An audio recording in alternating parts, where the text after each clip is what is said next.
Hello, everyone. Welcome to this week's Fireside Creators. I am your host, Reverend Dr. Sherry Palace. Thank you so much for joining us. If you are watching on YouTube, be sure to hit that like and subscribe. If you are on Facebook, be sure to register with, who do you register with? StreamYard. So I can see your name and see who I'm talking to. At least I got my name right this week, right? So I guess that's progress. Thank you so much for inviting me into your life for an hour. And I want to thank you for all of the sponsors. Ruth, Ray, Michelle, Kirsten, Heidi, you guys rock. Thank you so much for continuing to support the show, watching, contributing, all of that stuff. But most importantly, thank you for watching, because if not, I'm sitting here talking to myself, and then that's kind of odd. If you would like to support the show, you can go to sherrypalace.com and hit the support or shop tab. There are all kinds of different ways to support me and the show. You can do it for as little as $3 a month and get VIP access. We also have some really cool stuff up at Cafe Press. There's like 150 designs now. So go shopping, and there's all kinds of cool stuff. And most importantly, I would love for you to wear my shirt. So that would be awesome. So tonight's show is on PTSD. I had the privilege of speaking with Jim Enderle a couple weeks ago for the Human Library show, and he wrote Fight, Flight, or Freeze, a love story. He talks about his PTSD in the book and his memoir. So it really showed the need for a show on PTSD. And then coincidentally, I had my own PTSD episode. So I wanted to do a show on this, to talk through this, see what types of healing techniques that we can get through, the signs, the symptoms, all of that stuff. Jim comes from a point of war, as well as Anna, and I come from a point of just pure trauma. So we're going to hopefully cover all of the bases and see where we can go. Okay, so let's welcome the panel. First, we have Jim. I guess I should add this back in. I need a producer. Who's going to help me produce this show? Jim Enderle is a retired Navy Hospital Corpsman and combat veteran of Iraq. He worked the Chief of Groton CT, traumatic brain injury, PTSD Intensive Outpatient Clinic for returning war veterans and their families. His memoir is Fight, Flight, or Freeze, a love story. Welcome, Jim. Thank you so much for joining us tonight. Thank you for having me, Sherry. I'm glad to have you back. I can't wait to talk to you about this. Our next guest is actually running a little bit behind because of life and kids and all of that good stuff, but I'm going to go ahead and introduce her anyway. If you are familiar with the show and watch it regularly, you know Anna very, very well. Anna Garcia Lucas was born and raised in New Mexico. She's a mother, wife, veteran, and survivor. Anna earned her MDiv at Episcopal Divinity School in Bexley, Seabury. She is currently pursuing a master's in pastoral counseling and chaplaincy at Garrett Evangelical Theological Seminary. She's a Reformed Roman Catholic spiritual mystic, probably a heretic, I'd say definitely, and a lover of coffee, music, green chili, and good jokes. So she is going to join us as soon as we are able. So Jim and I are going to start off the conversation. Jim. So yes. I wanted to talk to you specifically about PTSD, the signs, the symptoms, how we can do this, because this is kind of your mission now, right? This is your passion in life. And I know that Like in my own personal case, I didn't know until my late 40s that I even had PTSD from the trauma that occurred early on in my life. So I wonder how many people are out there that are traumatized and dealing with these types of things who have or haven't seen war, and how to kind of diagnose, to see it in yourself so we can get help and heal. Well, one of the things that I came across when someone explained originally, they started with a definition of PTSD, and uh, it was exposed to an extraordinary event outside of normal human experience. Mm. And yeah, that was the definition that I heard. But to me, at that time, as a veteran, and like over the years since, I heard that really the first time when I returned from my deployment in 2008.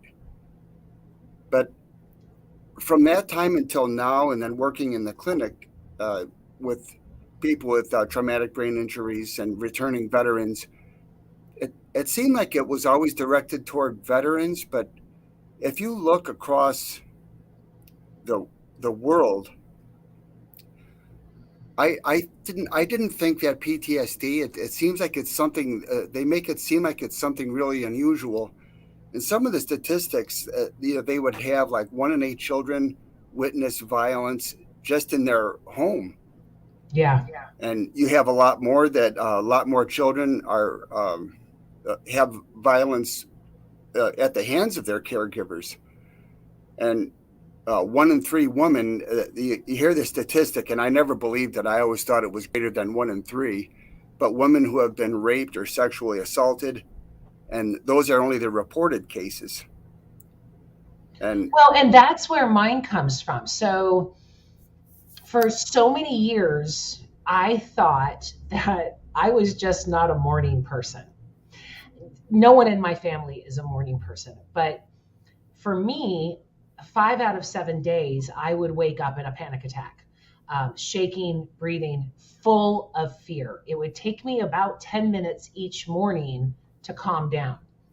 If I was awakened abruptly, I would become violent. I have many regrets of the way that I reacted when someone woke me up, and it was because of that fear. It was because of that terror. And again, for so many years, I just thought I'm not a morning person. I don't like this. And then when I got therapy, that stopped happening. And it was like, holy crap, is this the way the rest of the world lives? They actually just wake up without their whole core shaking and terrified and with tears in their eyes. It was so a part of my life and who I was, I didn't even realize it was a trauma response. yeah, yeah, Unfortunately, most of what had happened to me during my trauma happened when someone woke me up. My first molester would wake me up in the middle of the night. So I think that's why those were tied to those types of things. Do you see that across PTSD? Do you see those types of triggers? I would think I would believe so.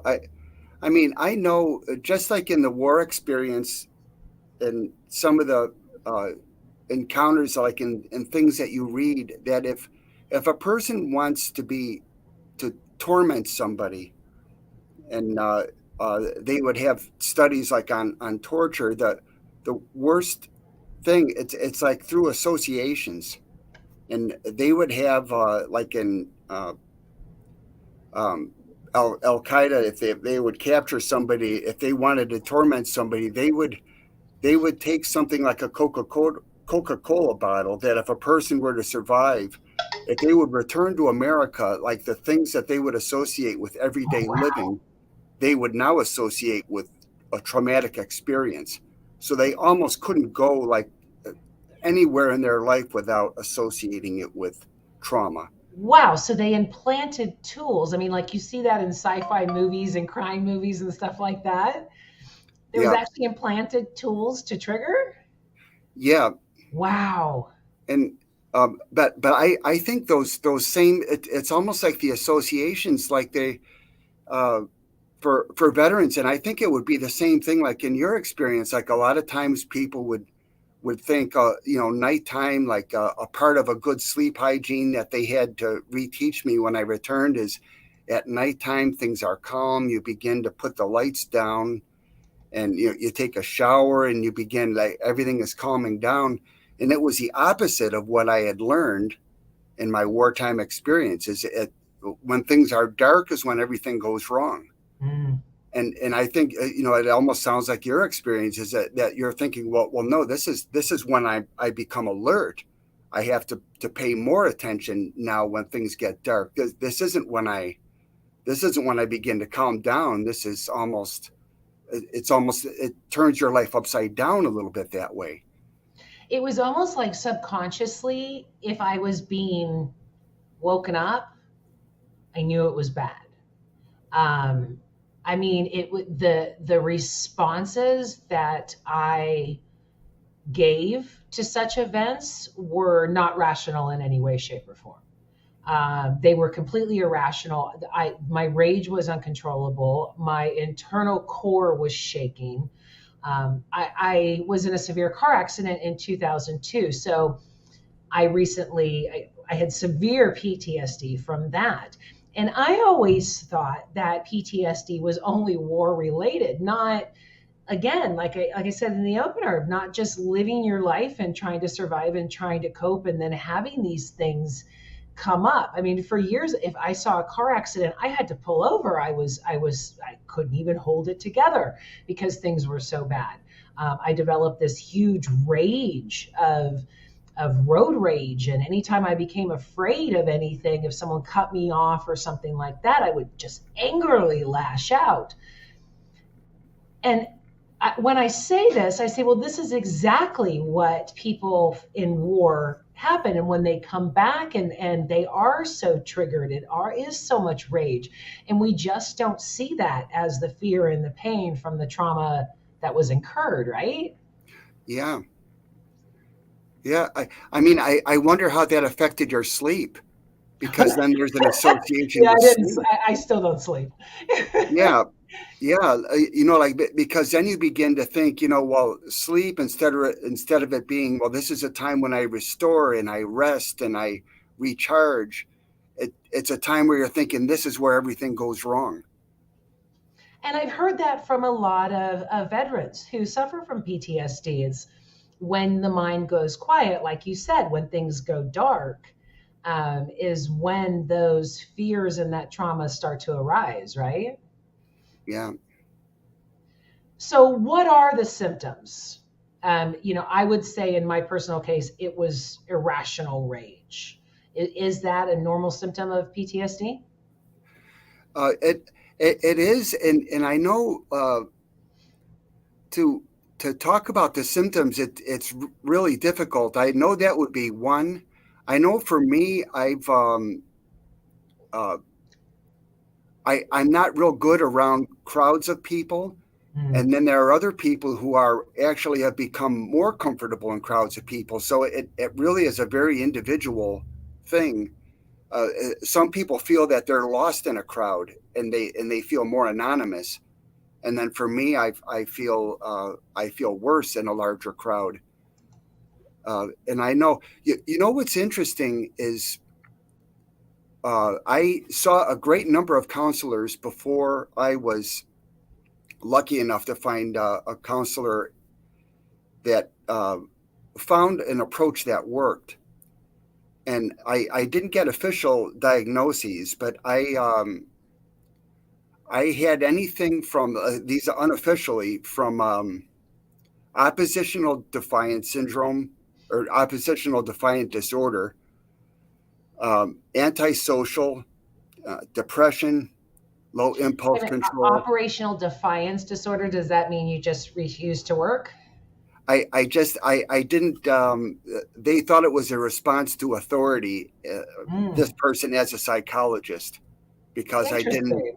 I didn't want to. They felt I had abandonment issues, ADHD, um, antisocial disorder because I didn't really enjoy being around people. But the the difficulty I think sometimes with PTSD is it can be masked in so many other disorders. And if you look at the DSM-5, the criteria for these different disorders, it really has to be someone who really can tease out uh, because there's so much of an overlap. I think Well, uh, when rebellion is labeled as a mental illness, you kind of know you're on the wrong path, right? yeah, So I mean, God, I should be institutionalized if that's the case. yeah, that's Yeah. yeah. Yeah, I think there's just such an overlap sometimes, and I know when they'll talk about narcissism now, and when I first heard the term, someone said it actually is not as common as people think. But if you take two or three of the symptoms of it, you can see where. Well, I'm thinking, well, that would fit almost anybody under certain circumstances. Oh yeah. So it's really difficult sometimes to just read and pick symptoms and then try to and then try to go just from symptoms. Okay, so what are some of the if the people out there are wondering, well, I had all of these traumatic experiences. They didn't see war, or they might have seen war. Regardless, they know that there were traumatic experiences in their life. Is therapy the first place to go? For me, I did the unconventional. Again, I didn't even realize it was trauma, but I sought therapy through ayahuasca. And when I got home from the ceremony is when I realized that I no longer woke up in a panic. I had no idea what was fixed. I had no idea what was done other than I had gone through this, religious ceremony to heal. And that was one of the things that was healed. So I can't even say, well, this is, I can assume that this is what was done and all of that. It was just like boom, boom, bang. It was over for me because of the ayahuasca experience. Ayahuasca is not for everyone, and I do not recommend it for everyone. Although I do believe if everyone did it, we would have a peaceful planet. But so conventional therapies, what are out there? Is it just a therapist, or is there more things that can be handled?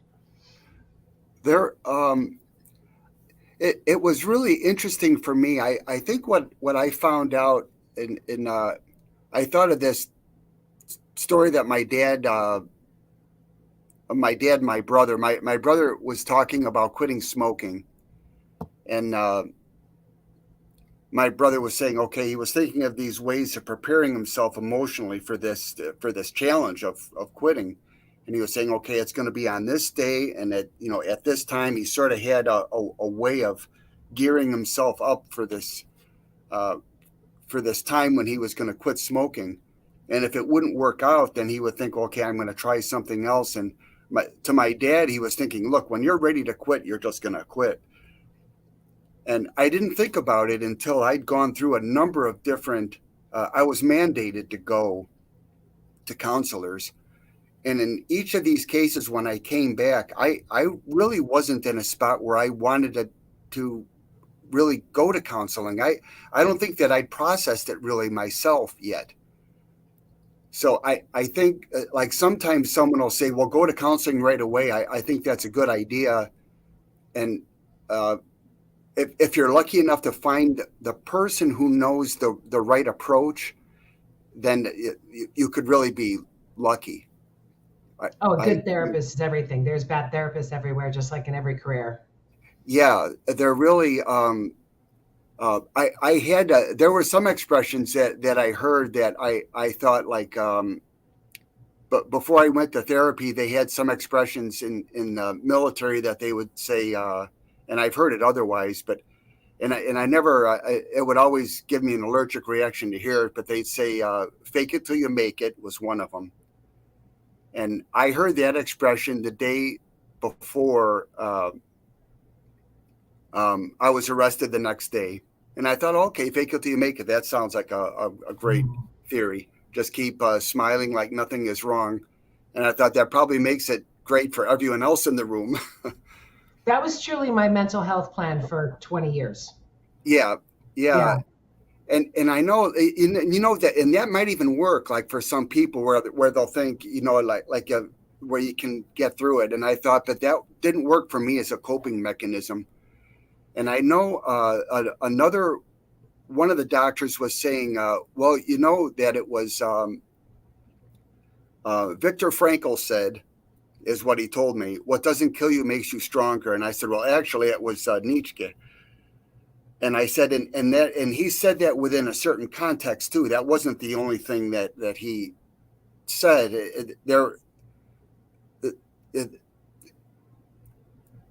Like that, he didn't say that under every circumstance, what doesn't kill you makes you stronger. Exactly. And I think, and even Viktor Frankl, like I thought, if he had written all of his books, there were a lot of times that he wrote of where people didn't survive. That there was just this collection of insults and beatings and everything else where they didn't survive, and the difference between the ones who did and didn't were the people that they found some kind of a meaning or some kind of a purpose or something that could propel them through these almost impossible moments. So I sometimes like those kinds of things that, you know, where I would think there were, I thought I'm trying to find that too, but I thought a slogan doesn't get through it. Well, fake it till you make it is totally applicable for moods, confidence, abilities. You can't fake your way out of a panic attack. You can't fake your way out of terror. You can't fake your way out of trauma. So while there were many days in my career that sometimes I didn't get out of that panic attack as quickly as I would need to start my day and start functioning and go to work and all of that. And those were times where I faked a smile. I was dying inside. I had all of these things. And by the end of the day, yes, I would have been in a better mood. That does not mean that my trauma eased in any way. That does not mean that I did anything other than fake my way through a day just to get through it. So when you have that type of trauma, it's like getting your ankle cut off and someone saying, just fake it, walk. Like, I might be able to walk, but that doesn't mean that I lost my fucking foot. I mean, to just shrug it off to something like that, I think perpetuates the pain, perpetuates the trauma, and it aids to no healing whatsoever. Yeah. I know it's they'd have there's other, like someone would say, well, just man up or suck it up. And I always hated those expressions too. And I know there could be an application for it too, where you're thinking, let's just get through this. But I always thought if someone is implying, just defer it until later, I thought that was probably what led to my terrible transition when I came back, is I just deferred everything till I got back. I thought once I get home, everything will be fine.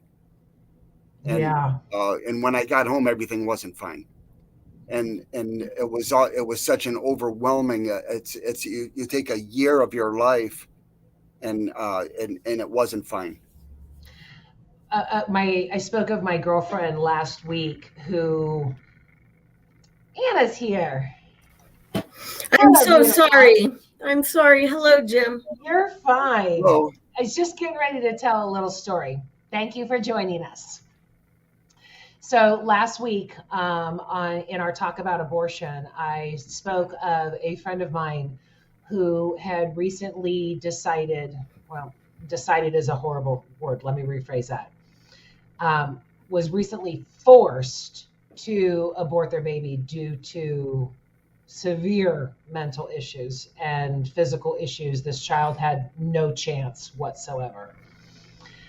In speaking with her this week, that's what she was at, where she was at. She was like, I just need to get through this. I just need to, do whatever I need to do to get through this. I have to work. And I said, at some point, you're going to have to deal with this. And I think as part of our society, it is, sweeping everything under the rug, saying, just push it off, deal with it later. And then you crack. Then you're 50 and all of a sudden you're crumbled on your bathroom floor saying, when I was 5 years old, this happened to me. So I think us as a society not wanting to deal with things, not wanting to do the hard work of the pain that is involved with trauma leads to more, and it perpetuates a lack of healing. Is that what you're saying, Jim? Yeah.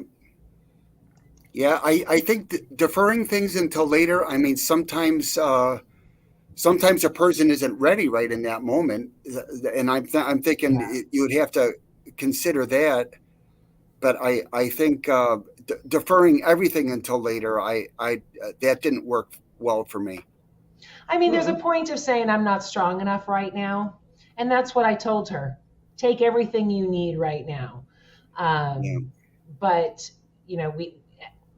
I pushed off everything. I didn't want to deal with it. I didn't even know I was doing that. And talk to me about PTSD. Ooh, from which standpoint? From rape, from combat, from military sexual trauma, from but we've been talking about basically. I was talking about violence. Yeah. What are some of the symptoms that you have exhibited because of it? Early on, before when I was brand new into the military, anytime I was in a relationship and it became physical, about to become intimate, there would be a freeze, an absolute freeze, almost like a stiff board, unable to move, unable to talk. Oh, wow. And feeling as though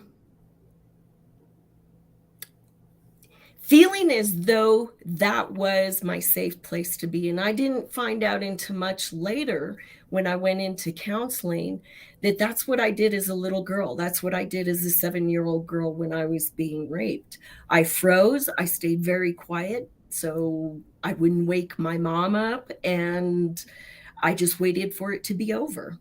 And that even as a survivor of domestic violence and rape with my first husband, that's what it was, because that's what women, you were expected to put out. It didn't matter.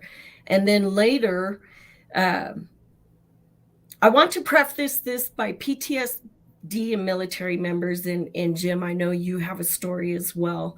Not every military member that's seen combat or has experienced trauma goes into an extreme PTSD moment. That's not it. That's not it. I think there is a bigger realization now, but for the longest time it's been painted as that shell shock, that we go crazy, we start shooting up everything. That's not it. Everybody copes in a different way. The propensity to develop PTSD from combat situations and military sexual trauma for me stemmed from the inability and not dealing with the trauma that I already had. And so almost like breaking bones over and over and over and over again, I had such a weakened, I had no resilience built up. As you both were talking about, everything was just shoved down and packed down and put away until, like a suitcase packed beyond its capacity, it's going to burst at some point. And so being, after I deployed, I don't know how many times for 9/11. As a female who was deployed with special operations, who wasn't deployed because I wasn't supposed to be there. I wasn't supposed to be in a lot of the places that I was. When being shot at, when being on a plane and being shot at, when not having the weapon I should have had because I was the girl and being shot at, all of that builds into a feeling almost like being raped. I am incapable of defending myself against, and it all took place in the dark because that's when we did our operations. I am incapable of defending myself. And that was the one night when I didn't have a weapon, when shots were going over my head, when the airfield was being overrun. I finally said, fuck it. I am not going to die. I am not just going to lay here. I know how to put a weapon together. I can take them off of dead bodies and piece it together. And that kind of broke everything. That woke up the little girl that wouldn't move. Does that make sense? Yeah. Yeah. Being able to say, I am not doing this anymore. I am going to take care of myself. And I know how to take care of myself was for me, the proverbial caterpillar coming out. It was a metamorphosis. It allowed me to take a look at all the ways that I had been hurt, whether it was spiritually raped or emotionally raped or physically raped, militarily raped, however you want to look at it, being able to take the inability to take care of myself in situations where I should have been safe and realize I can do this in any way, shape, or form. I have the resources to do it.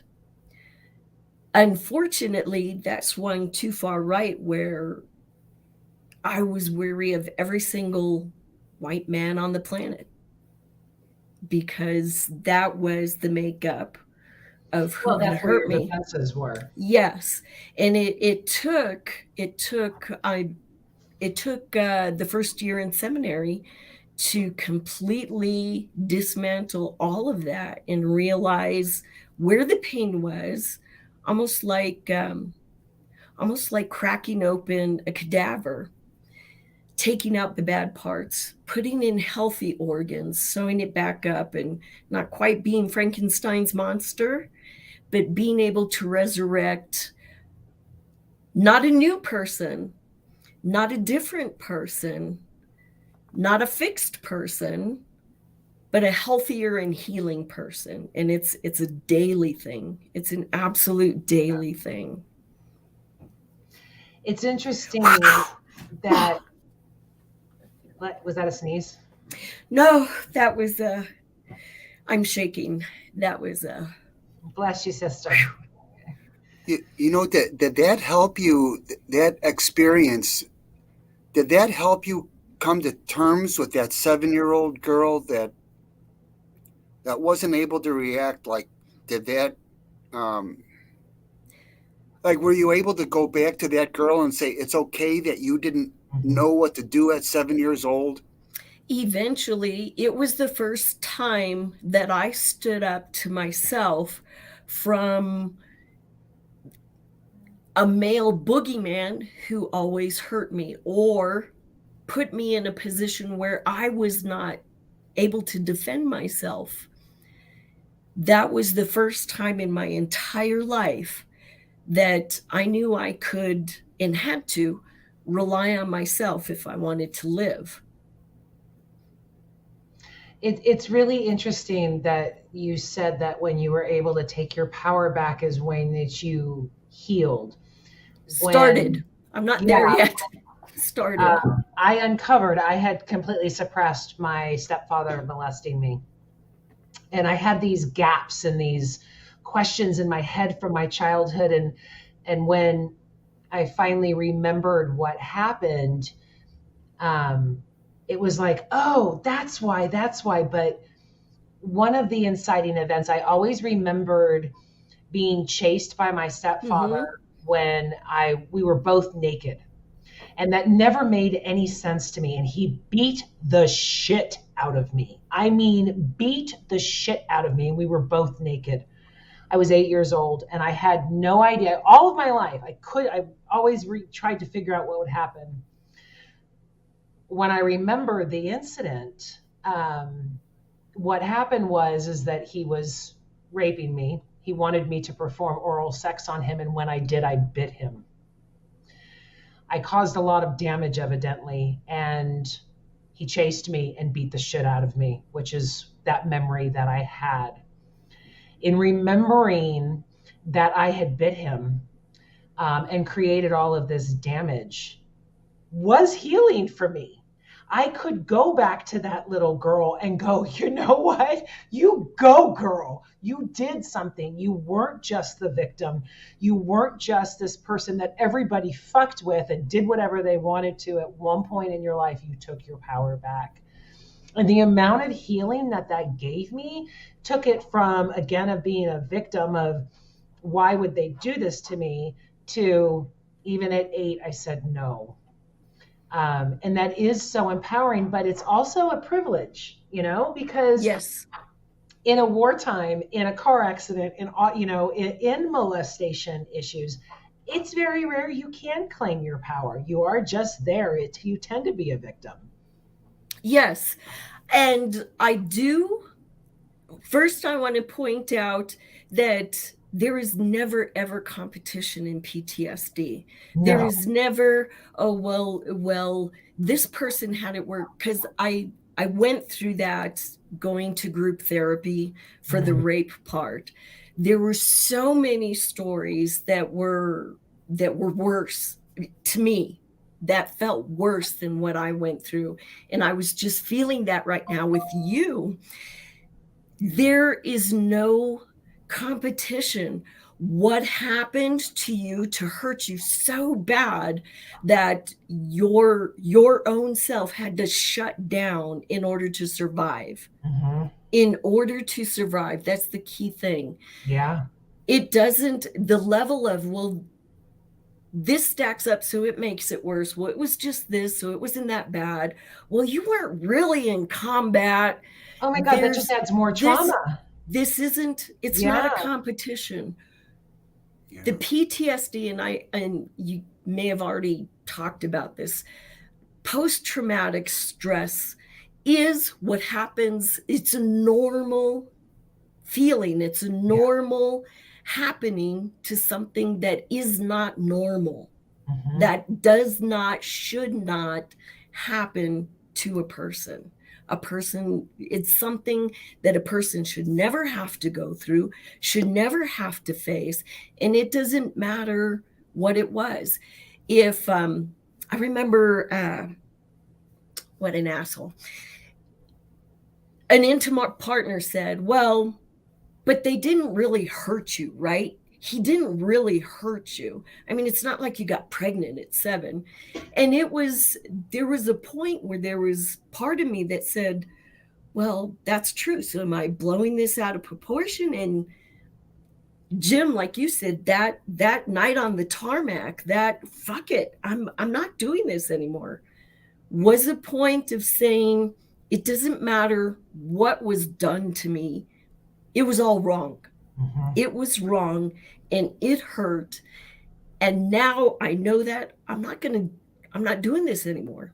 Yeah. I'm not. So for anybody out there listening, if you are feeling a post-traumatic stress, it's valid. It is valid. Yeah. For anything. So often, I'm sorry. I was just going to say, for anything. I mean, I mentioned, the car accident I was in. Yes. People go, oh my God, well, it's just a car accident. You walked away, first one I didn't walk away from. But if something stresses you out and causes trauma, it doesn't matter what it is, you are going to have a response to that. And that's what you see in PTSD. Yes. Yeah. What were you saying?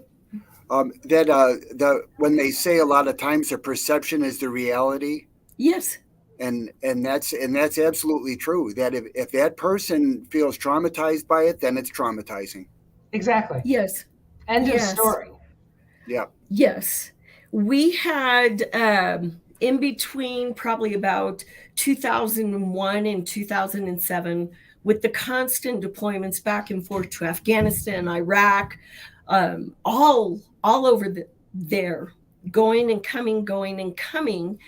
There were, I was still active duty, and I had so many young troops that were experiencing post-traumatic stress, but they didn't feel it was valid because, well, I still have all my limbs. Well, I wasn't shot. Well, I wasn't this, I wasn't that. And it took a long time to help them understand, and a lot of therapy to say, the situation that you were in, whether it was carrying bodies, whether it was seeing people that were shot up, whether it was hearing, whether it was just being a part of killing people, that's trauma. Yeah. Police get it. Firemen get it. Emergency room people get it. Doctors get it. Teachers get it. It's traumatizing because that is not... something in that doesn't feel safe and doesn't equal surviving to you. You're not surviving. You're not thriving. It creates trauma.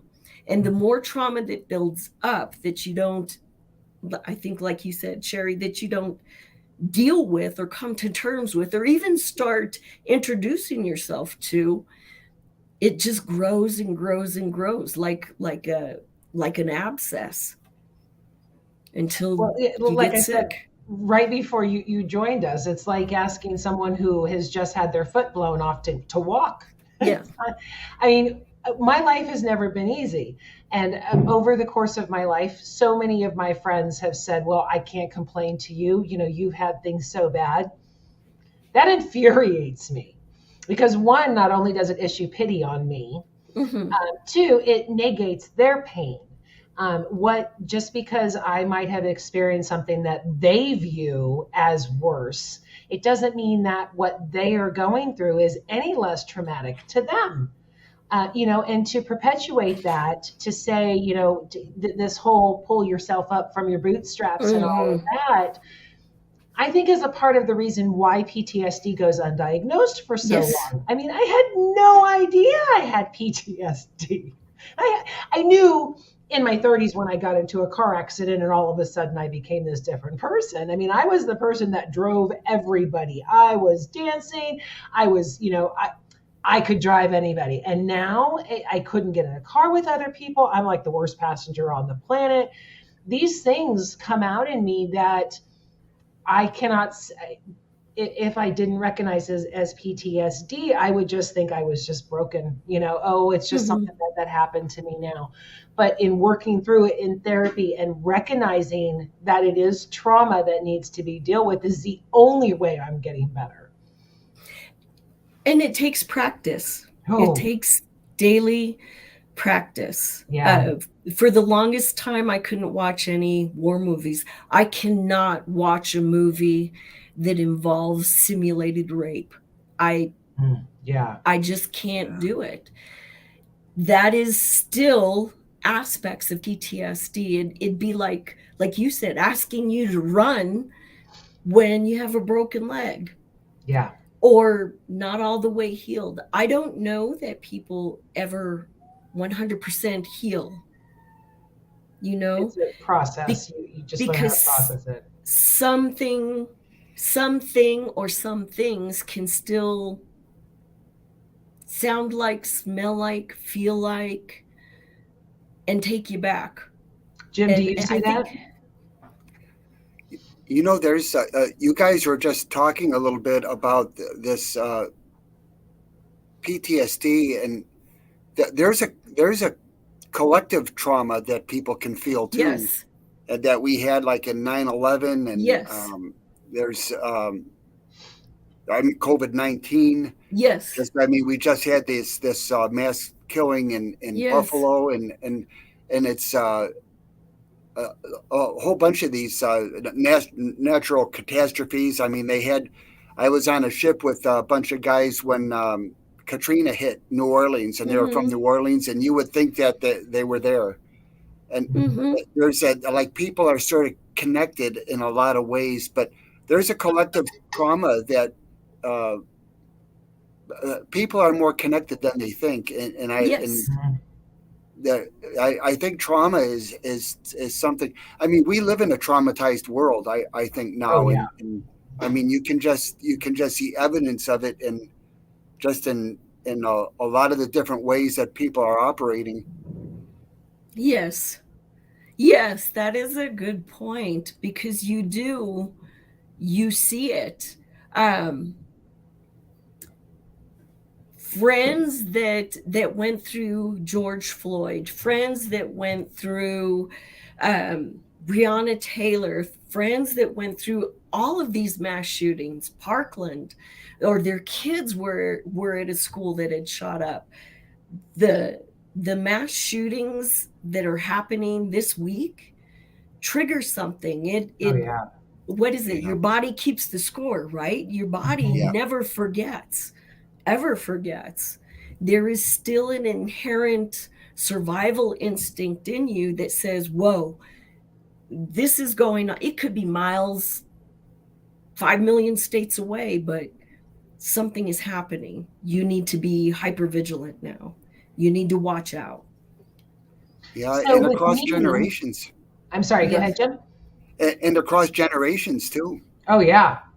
Slavery, discrimination, marginalization.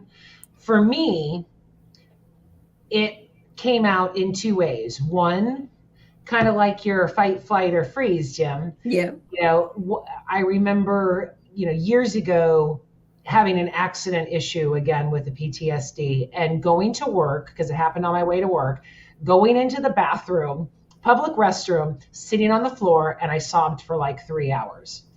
The other reaction is rage. Is that standard? Mhm. Is that across the board? Is that typical? So if someone has irrational rage, should they be looking in to say, okay, maybe I have some PTSD issues? Yes. I would think so. There's a sense of a threat, do you think, Jim? There's even if you can't put a finger on it, there's a sense. We had like in the clinic when I was working, they had, there's somewhere in the frontal lobe, there's that reflex arc that it never seems to be healed when a person has trauma. And sometimes even when they're not in immediate danger, they feel like they're in immediate danger. Mm-hmm. And it just bypasses the thought process and goes straight to, I'm in immediate danger. And if I don't do something, quickly, and it's a real overreaction. And Yes. and that that can happen. And there were times when we returned that we would have, my wife and I would have discussions that sometimes something would touch on something, and I would go immediately to that, and we're like, well, I thought we were just having a discussion about something. And then immediately it would just go to this. It's just like it was like my life was in like I was fighting for my life. Yeah. And it's like, where did this come from? And I couldn't explain it. But Later in a on, way I was just you going, I are. don't. It was like something just grabbed a hold of me. I can't explain it. But in a way you are, because your whole, like you said, there's something that's rewritten up here. So if any memory comes up, your body senses danger, even if it's from within inside you, that tells you, whoa, hold up, we've got to do something about this. And especially if you don't know where it's coming from, then maybe you do go into a whole myriad of, I'm just so pissed off, I can't figure out how to take care of myself. I can see I'm not in danger, but I feel something totally different. And it happens where you're not really cognizant of it. You just know something's not right. And before you got on, I talked about how for at least 40 years, I woke up every morning with a panic attack. All of that. Because of that, it was the violence, the rage. I just thought I wasn't a morning person. I was like, God bless it, I'm a bitch in the morning. Never associated it with trauma. Never associated with, something that had happened. It was that person for waking me up. It was their fault. It had nothing to do with them. They were an innocent bystander that just happened to cross my trauma in the morning. I mean, when I was a teenager, I pulled a gun on my ex-husband. We were together at the point, but he woke me up in the middle of the night, scared me, and I freaked out. I mean, complete and total panic. Like I said, shaking so much to your core. And he's looking at me like, what the fuck is wrong with you, girl? And I didn't even know. I didn't even recognize, see it, any of that as associated it with trauma. Again, it was, well, you shouldn't have woke me up. And that in itself is irrational, right? So Well, I mean, that's one of the things that I think if anyone's out there, if you can pinpoint in your life to say, okay, this is not a rational fear, this is not rational anger, it might be a PTSD trigger. Mm-hmm. well, what's so difficult is that there's layers and layers, Mm-hmm. and it's almost at a point where if someone would say what happened, you just go, I don't even know what happened, because Right. it's like 3 layers deep. I learned a great deal about apologizing Mm-hmm. with my family, and eventually I think one of the mature things I came up with, because I had to apologize often enough, is well, my family and I were separated, but eventually I lost my cool on the telephone. I was trying to reconcile, and in the middle of an apology, I thought, I as the person who set all this in motion, I saw myself as the perpetrator. I thought, I'm the person who began all this. I don't have a right to list the criteria for their forgiving me.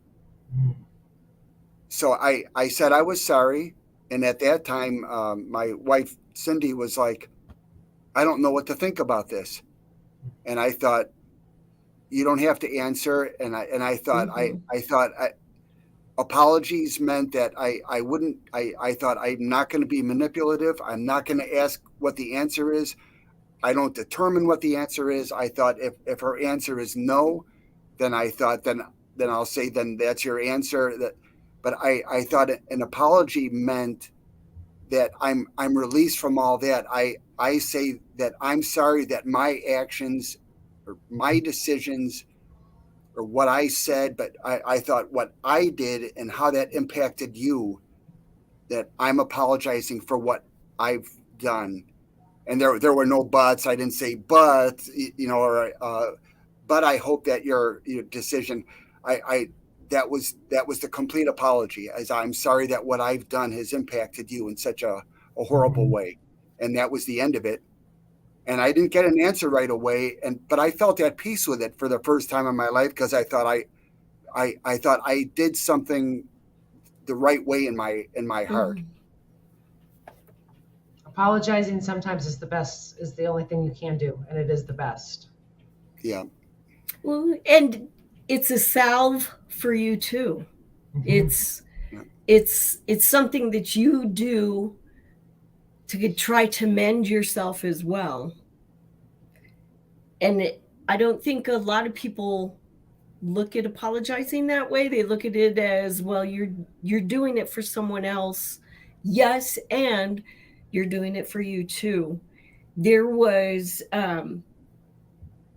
once I realized where all this trauma and all this rage and fear and everything was coming from, I tried to make a point with people I met, especially if I thought I would become intimate with them. Okay, before we do anything, let me list off all the things that I've been through. So if I act this way and this way and this way, you know what's coming on, which was almost just as bad, because then it felt like, holy cow, you're a mental case, and I don't know if I want to be around you.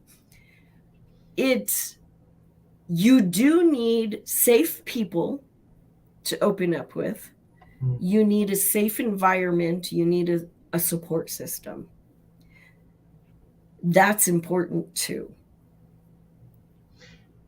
Jim, one thing I want to clarify because it's kind of bothering me. You said that you apologized for the decisions that you made. Isn't PTSD reaction and a lack of a decision? I mean, because like, isn't PTSD like if you decide to be an asshole, that's not a reaction, right? No, um, what I thought in my upside down thinking is I thought that terrorists were going to follow me home, Mm.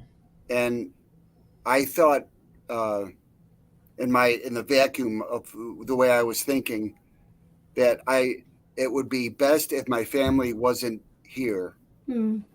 and I actually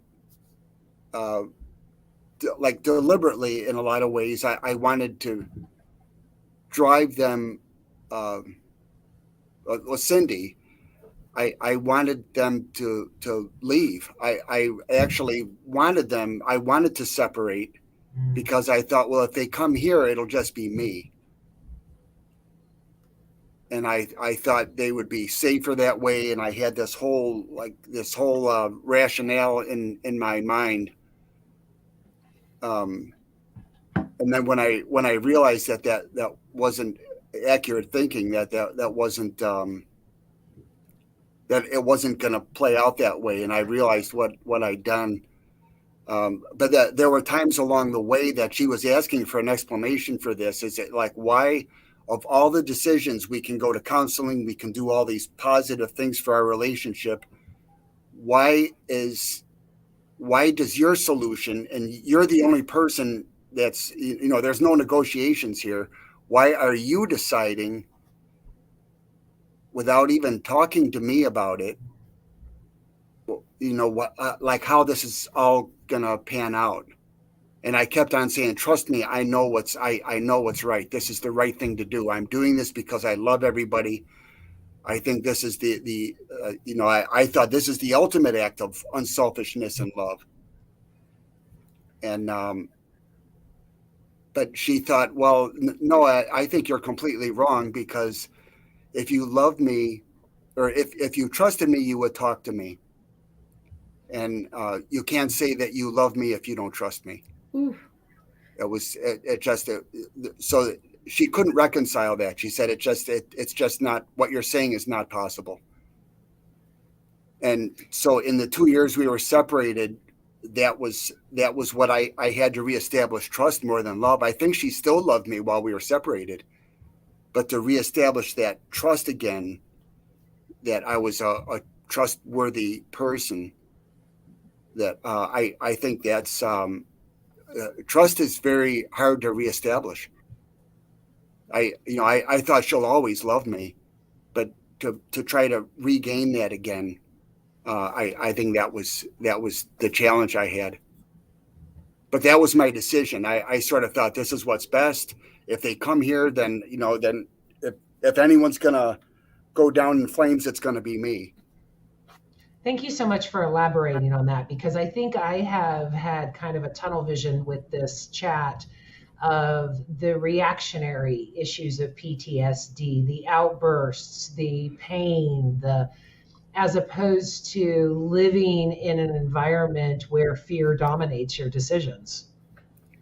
Yeah, it's the isolation, and isolation. That they're actually trying to develop a pill for isolation and loneliness now, but uh, isolation and loneliness. And they talk now like our emergency rooms are filled with teenagers.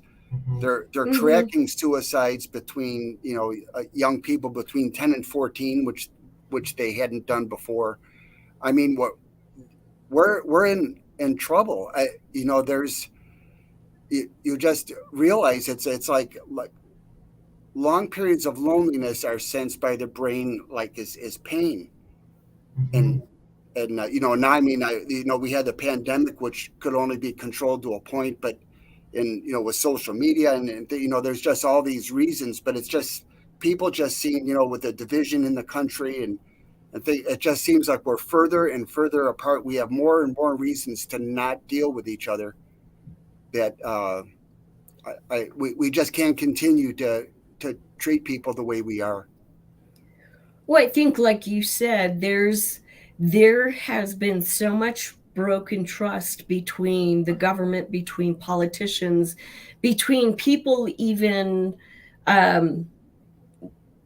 speaking on the pandemic, people even hiding if they're sick or if they're not sick, or if they've had a shot or if they didn't have a shot. There is, like you said, a widespread lack of trust, which is traumatic. Who can I be around that has my best interest at heart along with me, that is concerned for my safety along with me? Or is it just we're all in it to take care of ourselves? And that's isolation is not good for that. There needs to be supportive community, especially for PTSD. And that's hard if we don't both become vulnerable and careful at the same time. I don't know if that's the right way to say that. Yeah. Well, there's a reason why solitary confinement is the ultimate punishment. Yeah. I mean, it's, we've known that for a really long time. The fact that our society is now culturally in that solitary confinement. I mean, I saw it coming with the rise of social media. The isolation and just not needing to leave your house anymore. Then when it was forced on us with the pandemic, a lot of people really freaked out. I mean, I remember being in my early 20s and being confined to the house due to a broken bone, and I freaked out then too, let alone for 2 years. The doctor at one point told me when we still were in the process of reconciling, he said, I said what I've done, my wife and my children, for each person who has trauma, that support network around him. I said, my wife has trauma now that she didn't have before. If she had that trauma in her own life, this is in addition to that. I said, my sons have trauma, and then that's I said they'll pass that on. I said I don't know how I can ever reconcile that. And he said, think about this, that now at that time there were studies that were just started, but he said if you can pass on trauma, you can also pass on resilience. Mm-hmm. And he said, and it was post-traumatic stress that you have passed on. He said that's true. But you can also pass on post-traumatic growth. Yes. So he said, try to think about this and dedicate yourself to improving your life and reuniting with your family. But he said, but you can also pass on this resilience to them. That's a good lesson for them to learn, that you have tried to piece your life back together again the best you can. That's a good lesson for them. Yes. Yes, it is.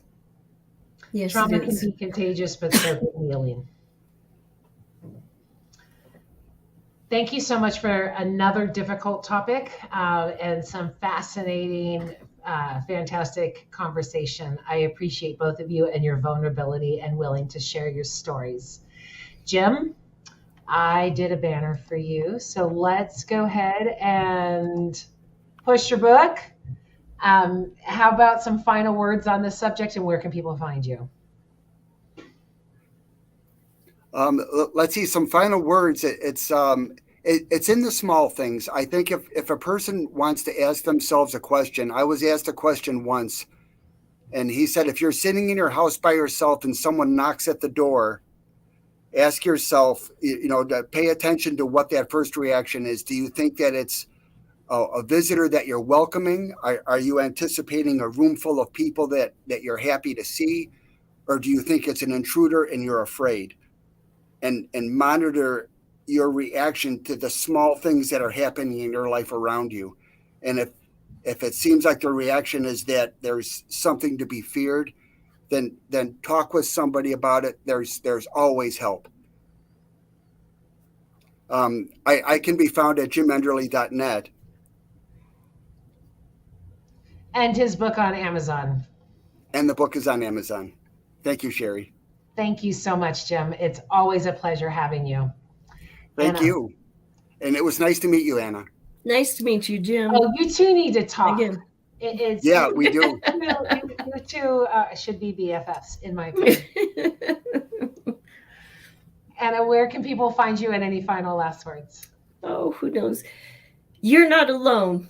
It might feel like you're alone. There is always somebody around to listen, and it may take lots of looking, but reach out. Healing happens. It never ends. It does happen. One day at a time, it does. It's not easy, but it's worth it. It is. It is. Thank you so much, the both of you. I'm going to send you backstage, but I appreciate you more than you know. Thank you. Thank you. Well, close of another show. I want to thank you for watching. Show me your thoughts. Tell me what you think of the show. Are you questioning if you have PTSD about something at this point? Who knows? Like I said, I didn't know I did. So check yourself. Get help. It's worth it. There's no need, if you can all avoid it, to not heal. Next week's show will be on youth ministry, predator cesspool or vital mission component. We've got 2 ex-youth pastors coming on, so it will be a great show. Thank you so much for joining us. Thank you so much for coming again. And you know the drill. Walk in love. Hold on, I'm trying to get all my tech together. Walk in love. Have a great week.